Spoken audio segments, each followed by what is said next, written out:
Hello, everybody. Welcome to the program.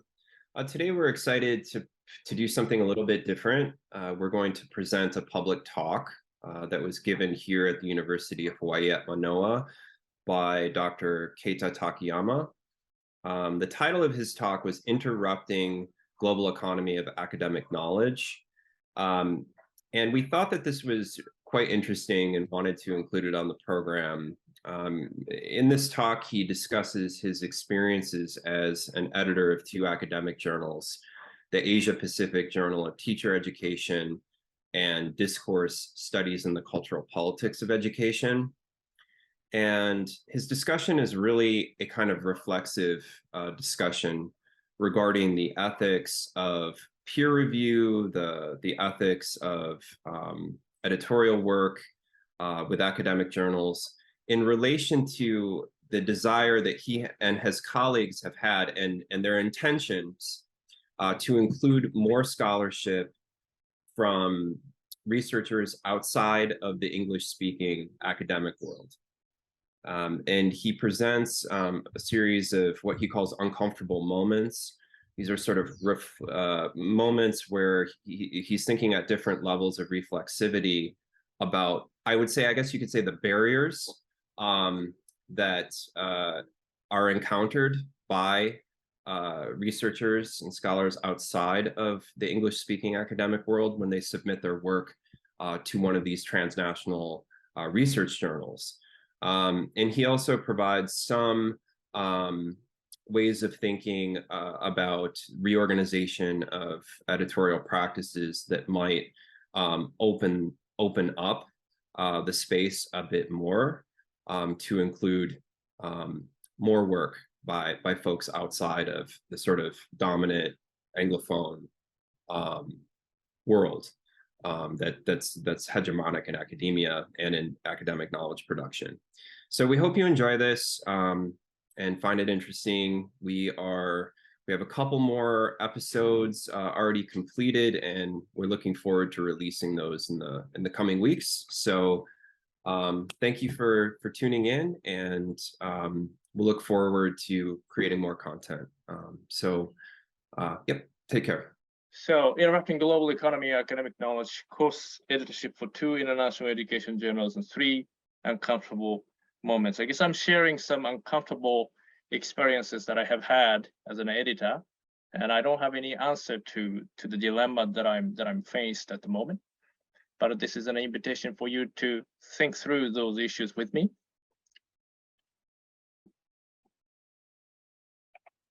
So the 2 journals, Asia Pacific Journal of Teacher Education. Hereafter, I'm going to call it a APJTE. I'm editing with the Gert Biesta and Margaret Kettle and Stephen Hymans. Gert Biesta, as you know, based in Scotland. Margaret Kettle and Stephen Hymans are Australian scholars based in Brisbane. And this course, I'm editing it with Radhika Groer, Sam Seller, and David Butowski. The first 2 were based in Australia, and David, as you know, is based in Indiana, United States. So I've been editing these 2 journals for the last nearly 3 years. Before getting into the kind of uncomfortable moments that I have experienced, I think it's important for us to understand the sort of broader context of the journal publishing today. And we're going to start with the demand side pressures. What's creating this pressure for us to publish in international journals? Some of the stuff I'm sure you've already familiar very well. So we know this World University ranking stuff. It's powerfully operating around the world, creating all sorts of pressures for us to publish in high impact journals, social science citation index and so forth, right? In many countries, the universities are giving all sorts of financial incentives for us to publish in those internationally recognized journals. But particularly English language journals are highly rated, highly ranked in any of those rankings of journals, as you know. And then there's a thing called Q1, right? Q1, Q2, Q3, Q4. Q1 stands for the top 25% of the journals in the field in terms of the citation counts. So we are encouraged, not in Kyoto University, by the way, there's no incentives, no encouragement whatsoever here. But I know other places in Korea, China, Hong Kong, other places, researchers are encouraged to really pressure to send their manuscript to Q1 journals. That is the top 25% of the journals in the area.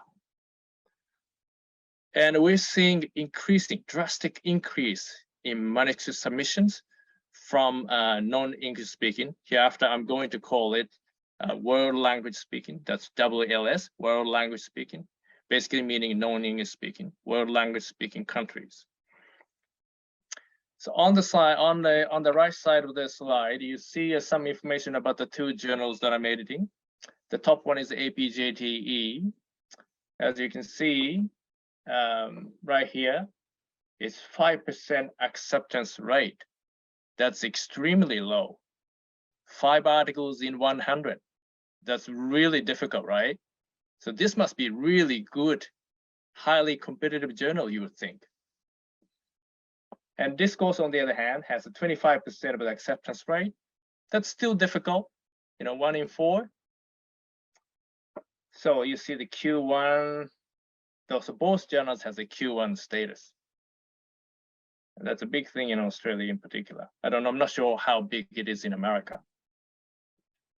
So it also talks about speed and acceptance, how many days it's going to take from the initial submission to the first decisions and so forth. So this actually gives a lot of pressure on us, because if we're not acting on a manuscript quickly, the publisher will send an email to us and say, what's going on? Now, so we have to look at now, we look at sort of a demand side. We want to look at the supply side of the pressure as well. So from the early 90s, increasing number of journals, which used to be national journals, became international.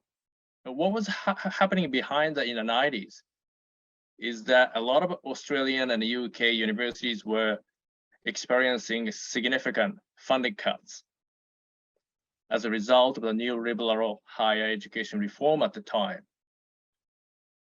So editors of the journals were really suffering because of the intensification of academic work. Then they have very little time to devote to managing journals. So May et al., who wrote history of the Australian Teacher Education Association and the journal that I'm editing, they said that the editors at the time were experiencing volunteer burnout. They're really exhausted. And the journal was also experiencing a declining membership and subscription and so forth. So the journal, as well as associations, were in a financial crisis at the time.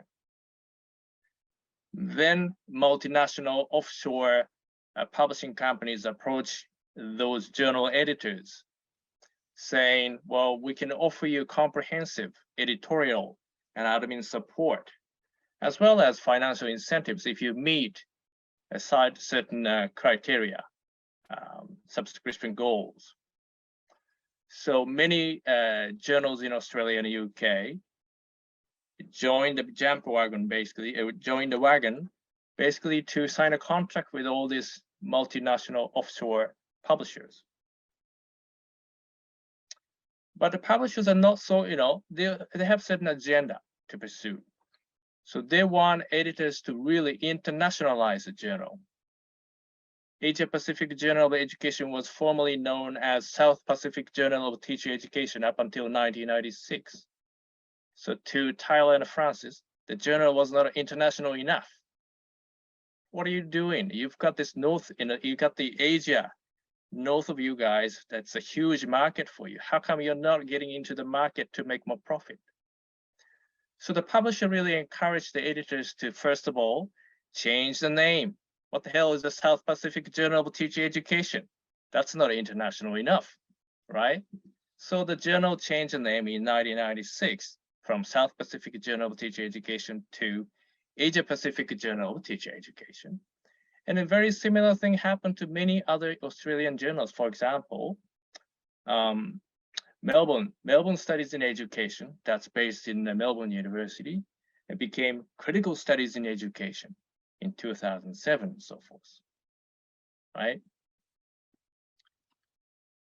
And this internationalization of academic journal was also facilitated by the increasing adoption of e-publication, which facilitated, of course, the transnational distribution of research and knowledge. So these are the kind of sort of broader picture that we need to understand in order to really make sense of what does it actually mean to publish in international journals.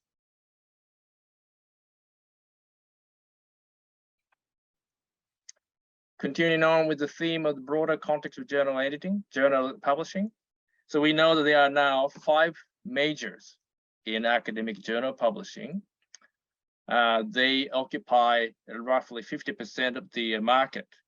Taylor and Francis, that's the publisher that we have a contract with for the 2 journals that I'm talking about, Taylor and Francis or Routledge. Elsevier, Springer, Sage, and Black and Wiley. So these are the 5 majors. And we know the problem of rising subscription fees. Universities are struggling to pay the fee to allow university researchers to access these journals, which is of course vital for our work. But we also know that despite the fact that our work is funded by taxpayers, our work is actually hidden behind the subscription walls so that the normal ordinary citizens, taxpayers, won't be able to access the stuff that we're producing unless they are willing to pay enormous amount of money to get access to. And we also know that if you look around, there are so many journals at the moment, incredible number of journals in education. And according to a Shimago Journal and Country Rank, which does all this metrical work, we've got 1,381 journals in the field of education. No wonder why we were bombarded with requests to review manuscript from everywhere. I think I get at least 1 a week. And there's no way for me to review manuscript when I'm struggling to run these 2 journals. So the challenges within this broader context that I described, the challenges that the editors are facing at the moment are the followings. Blind review problems. It's nearly impossible to secure just 2 reviewers for a manuscript. We usually approach up to 8 to 10 reviewers, potential reviewers, to secure 1, if lucky 2. And we often end up as the editor, we often end up becoming the reviewer because we cannot find anyone. So that gives us an extra work. And I think there is this reviewer's fatigue. People are tired of being asked to review manuscript after manuscript. And this, of course, causes a huge delay in the review process. And there are people that I would call predatory authors. Those people who publish many, many articles, and yet when you approach them for review, they ignore those requests. We have a list of those people in our journal. We're not too nice to them, by the way. Well, if you get your piece published, that involves a lot of work, a lot of voluntary work of others. And I think you have to, when you can, support the system. So as a result of all these issues, what we end up doing as the editor is that we ended up really making it very strict, the initial review process. So that we sort of know if we're going to send manuscript to reviewers, we know those manuscripts are reasonably good, more likely to be published in the end. So in other words, those papers that are on the borderline, we're not quite sure whether it's going to be publishable in the end. We are likely at the moment to reject them because of the trouble that it could cause to us. Also the difficulty of securing reviewers. So we are sending far less papers for external reviews at the moment. And I think this all comes down to the problem of the limits of academic voluntarism. I'm completely exhausted. And I'm sure that Alex, you're editing one journal, you must be exhausted too.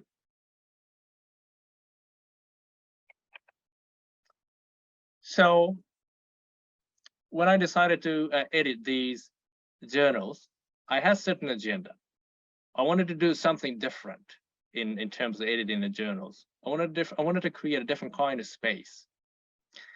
So the kind of literature that's been informing me in my approach, I'm going to talk about that for now.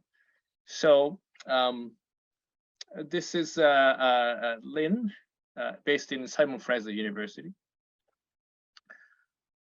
In the piece, the sheet it reviews the Kwon Chen's Asia as Method Towards Deimperialization, published at Duke University in 2010. She makes the following point, which is relevant to what I was going to do as an editor. In fact, to publish in these international research journals, one has to constantly quote and relate to Western theories and justify how one's study can contribute to enriching or conversely critiquing these theories. And either way, we cannot depart from these theories. Our knowledge production seems to be already constrained within the particular structure of knowledge, and it cannot break away from it. And also, if you're familiar with the Alatas's work, Hussein Sarid Alatas, based in Singapore National University, he's been raising this sort of issue for the last 2 decades. In one of the pieces, he talks about intellectual division of labor on a global scale. He invites us to ask who actually produces knowledge and who actually produces data, which gets processed in the theory mills of the global north. So how do we actually disrupt the intellectual division of labor on a global scale? So those are the things that I was really wanted to, put in place as an editor. Continuing on with the critical insight that was informing my editorial practice. This is Kinji Imanishi. He is a foremost primatologist in Japan, who is, of course, who passed away a long time ago. He was the founder of the Japanese primatology studies, and became very famous across the country.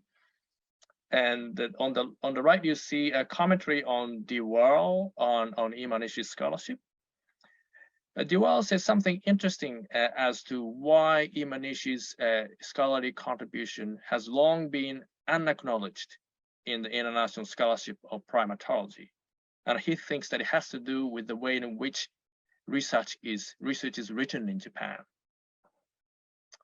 So he says, for us, that's for Western researchers, science is a confrontational process that seeks to decide who is right and who is wrong. It takes a certain mindset to operate in this manner. The Japanese scientists have no lack of assumptions or expectations about the world, but they are reluctant to propose them in a way that invites disagreement. So the point he's making is the way in which you write research is very much culturally informed. So different country has different culture, therefore research writings, styles of argumentation, style of forms of logic are culturally informed.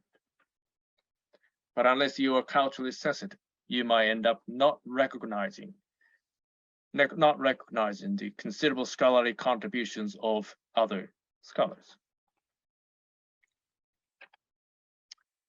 Asymmetry of ignorance is the term that was coined by Depsy Chakrabarty in the famous book called Provincializing Europe, published in 2000. But similar concept is also mentioned by a Japanese anthropologist called Takumi Kuwayama. in a book that no one pays attention to, called Native Anthropology, published by Trans-Pacific Press, based in Melbourne, Australia. In this fascinating book, he also addresses the similar problem, what he calls global structure of academic knowledge production. And he makes the following argument. People on the mainland can go through their life oblivious of what happens on the remote islands. I guess this is relevant to focusing on Hawaii, and I'm also living on a little island here too, in a sense. But the opposite is hardly true. Similarly, scholars in the center can safely ignore their counterparts in the periphery without risking their career, whereas the latter will be labeled ignorant or even backward if they are unfamiliar with the former's research. The asymmetrical relationship shows that the core has the power to dictate the dominant modes of academic discourse. The periphery is forced to accept them, for example, by adopting the central scholar's theories, methods, and writing styles, if it wishes to be recognized internationally.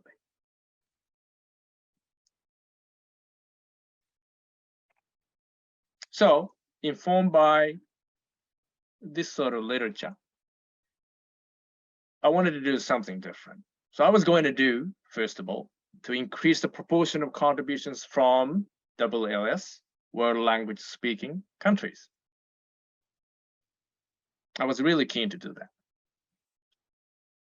That is to basically, I'm talking about Asia Pacific Journal of Teacher Education here. That is to reflect the name of the journal, Asia Pacific, in its content. I skimmed through the pages of the journal, and there are hardly any articles written by Asian or Pacific scholars. That was strange. We're not living up to the name.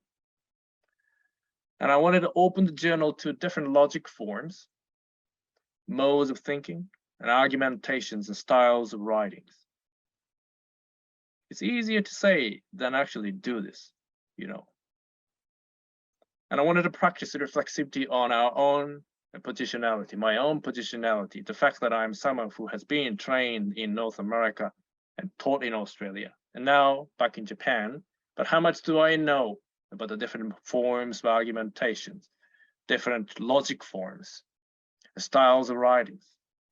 It's going to be a challenge.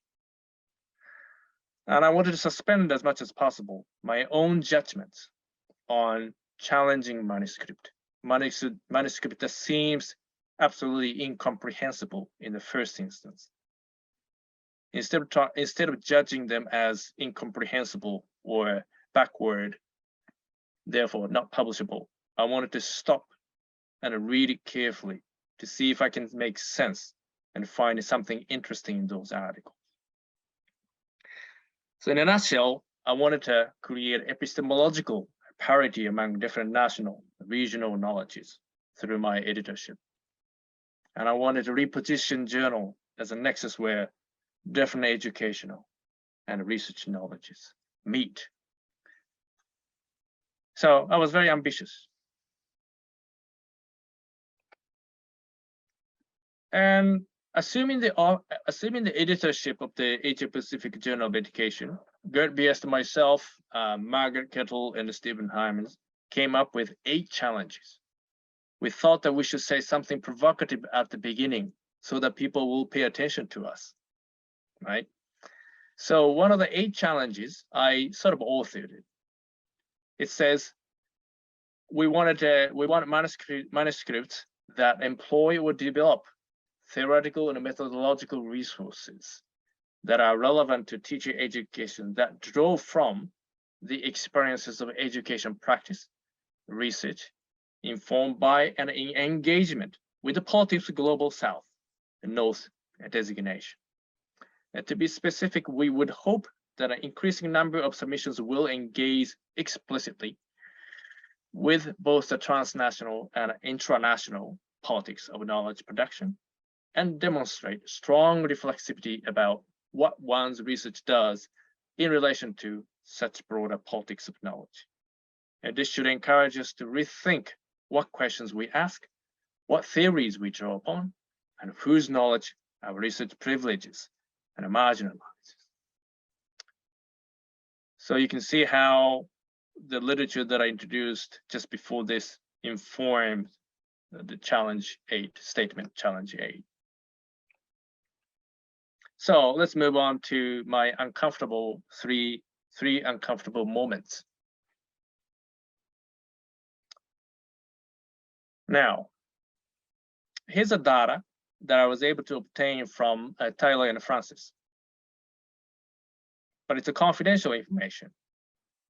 So when Alex told me that you were recording this talk, I wasn't sure what to do with the data, but I'm hoping that the publisher won't find me.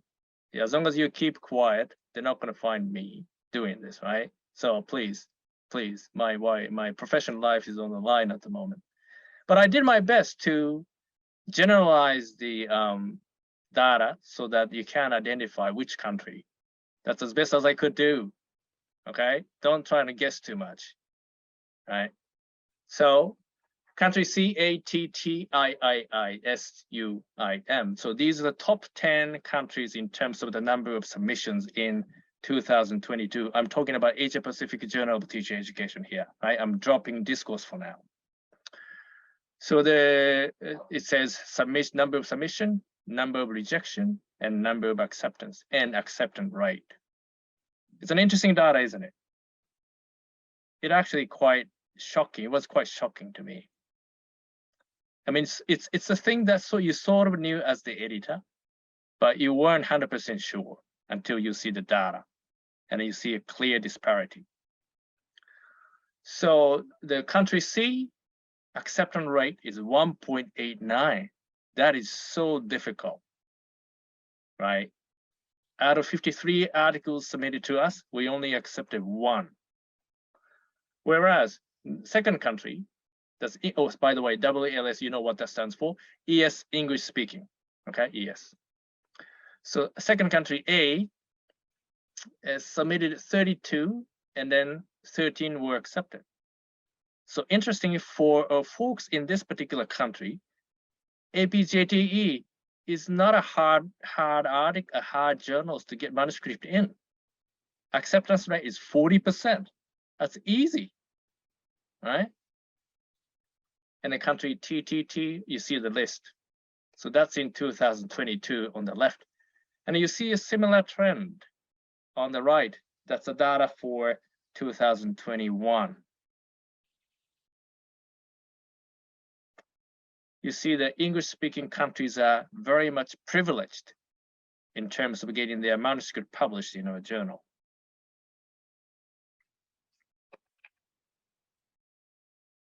So this data is generic enough so that I don't think publishers have any problem with it. In fact, I'm actually publishing this in the journal as an extended editorial, which coming up fairly soon. And I'm really keeping my fingers crossed that they're not going to see the content of the editorial before it gets published. Now, this is a regional distribution, origins of submitted manuscript on the left, and on the right, you see accepted papers. Of course, these regional categories are very problematic, right? Because when we say Asia, what countries are included in Asia? In fact, this Asia includes Israel, Vietnam, Japan, Kazakhstan, Tajikistan, all those countries. So it's a broad category. Oceania includes Australia, New Zealand, and many small island nations. Europe includes North, South, East, West Europe, including Russia. So it's very broad. But you see a pattern here. In terms of submitted manuscript, Asia is overrepresented, right? Nearly, I don't know, maybe 70% of the paper come from Asia. And then roughly 15 comes from Oceania. Slightly less comes from Europe. But if you look at accepted papers, Suddenly Oceania comes on top, and the Asia is far less, and Europe is just as many as Asia, so forth. And North America take over Africa, right? So you see the pattern. So the data that I presented seems to reveal the followings: journal that I'm editing, privileges, English-speaking countries. And some world language-speaking countries have zero acceptance, absolutely zero, despite the large number of submissions. The low acceptance rate. Asia-Pacific Journal of Education, Teacher Education, has a very low acceptance rate. Over the last 3 years, it hovers around 6 to 8%. But that's achieved by the disproportionate number of world language speaking manuscripts being rejected. So what does international actually mean here? Asia Pacific Journal of Education is supposed to be an international journal, but it's actually domestic, very domestic. Australia plus some selected, mostly English speaking internationals. So now I need to reflect upon what I do as the editor. Why is this happening? Despite all this good intention that we brought to the editorship, why is this happening? I have to tell you that we are operating under enormous time pressure. For APJTE, we receive about 40 to 50 manuscripts per month. And we get the fortnightly batch. So that means that we cannot afford to spend too much time on each manuscript. We have to quickly skim through the papers and make up a decision, make up a mind. When you are pressured and rushed, you end up relying upon this intuitive sense of fitness. Whether you intuitively like the paper, whether you intuitively find the paper interesting, and you are unable to suspend your doxa, taken for granted assumptions, basis of your judgment. So why are the world language speaking papers rejected? What are the reasons for rejections? So I went through the list to see how on what basis we rejected those world language papers, speaking papers. We say uninteresting, but uninteresting for whom? You only find certain articles interesting because the article speaks to the kind of literature that you're familiar with. But you know that your understanding of the literature is not comprehensive on a global scale. So who am I to say that this paper is not interesting? Uninteresting for whom? Another reason that we often come up with is a lack of international relevance. It doesn't appeal to international readership of the journal. Fair enough. But wait a second. International, does the term international actually equals to English speaking? No. So what do we actually mean by international relevance? And whose debate? If we say that this paper doesn't participate in any sort of debate, doesn't make any contribution to the international debate, so whose debate are we talking about? Lack of specificity of place. We often say this study doesn't tell us anything about the place. There's no sense of history, culture, or institution, tradition, right? But the funny thing is that, have we ever asked the same question to the Anglo-American authors? Do we actually say to American scholars that, look, you're not telling us enough history about your context? We actually never do that. Why? Are we not imposing the extra, what the Morris says back in 1992, cultural studies scholar in Australia? Are we not imposing the extra labor of translation on WLS authors? And another reason why this disparity is happening in the journal, I think it's because we didn't pay enough attention to how we select reviewers. We did all the initial assessment of the papers, but once that's done, we left the identification of reviewers to the managing editor. And I think a managing editor simply used the Scholar One system provided by Routledge, Tyler and Francis, to identify the potential author reviewers and approach them, right? So that was our mistake.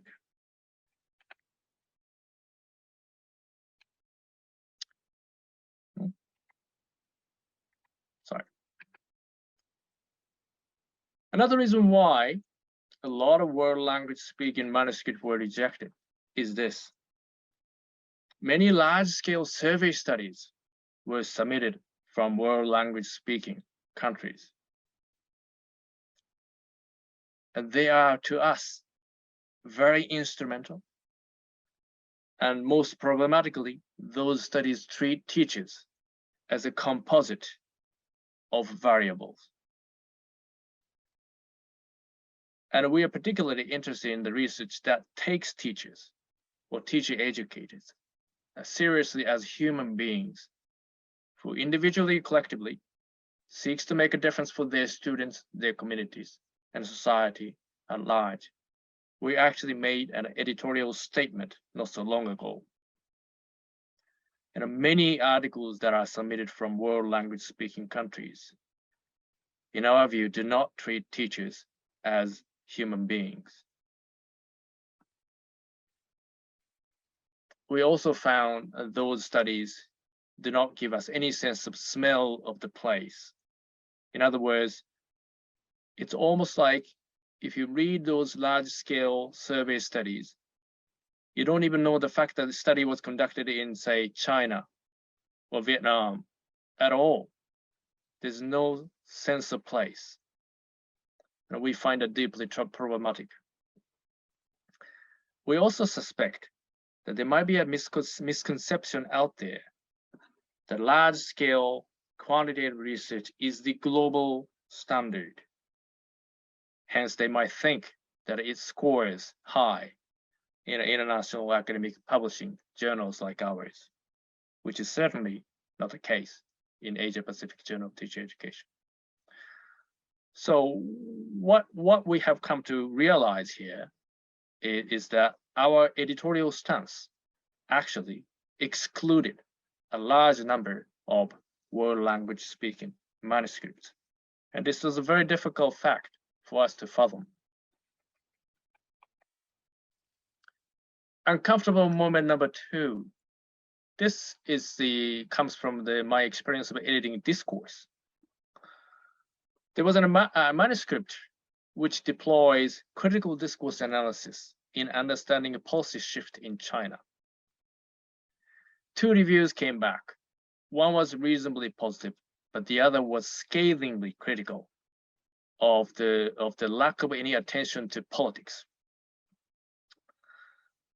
The reviewer says, there's no explicit critique of Communist Party. It reads more like a propaganda. And we have to wonder, how can Chinese scholars express criticality? We know all about the censorship in China and how Chinese scholars have to be extremely careful in what they write. And I think it's brave enough for them to try to do critical discourse analysis of the Chinese government policy in China.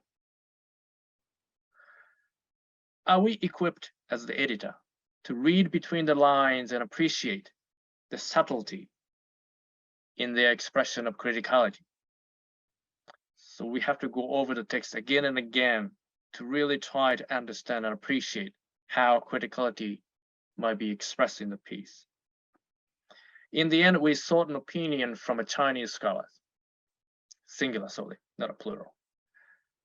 But then we wondered, to what extent can we rely on one individual? We certainly don't have the capacity to find multiple Chinese reviewers. It was a struggle. After much deliberation amongst us, we decided to reject the paper. on the basis that the paper does not account for the identified shifts in discourse, as it does not fully account for the political economic context. But we kept wondering afterwards, was it a right decision?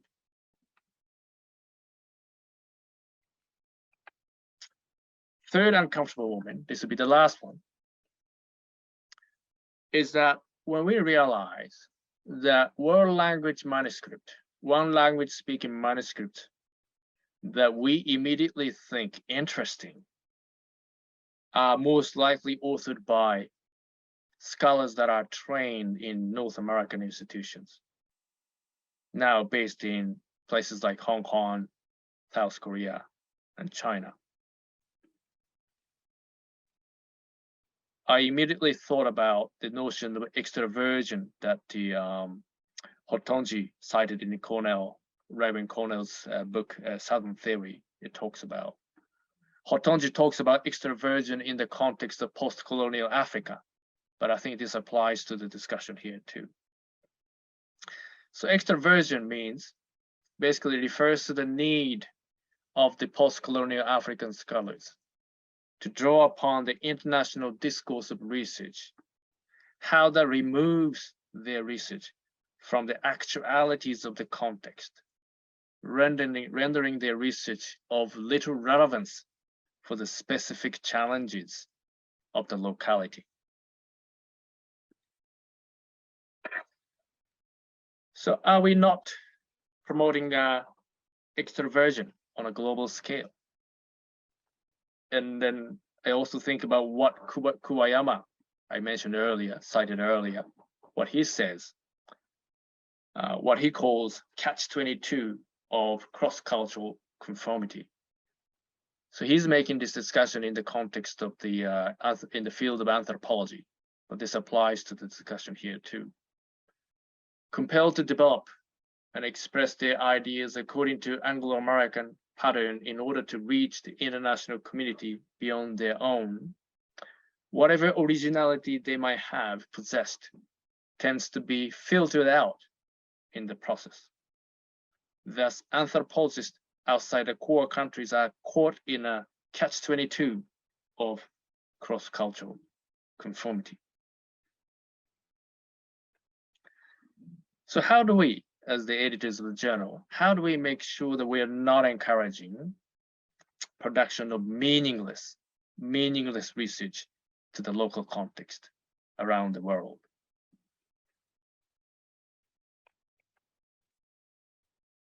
This will be my conclusion.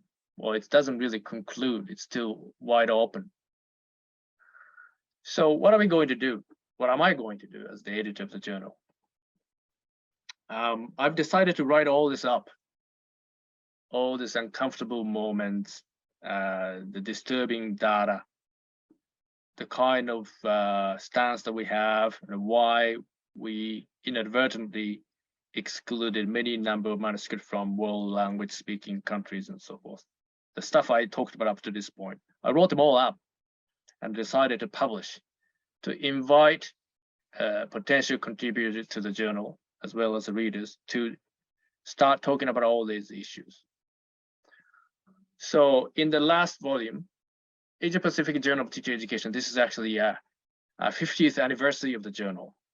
Then in the last issue of the volume, I wrote an extended editorial titled Taking Asia Pacific Seriously, Some Uncomfortable Questions about Editing APJTE.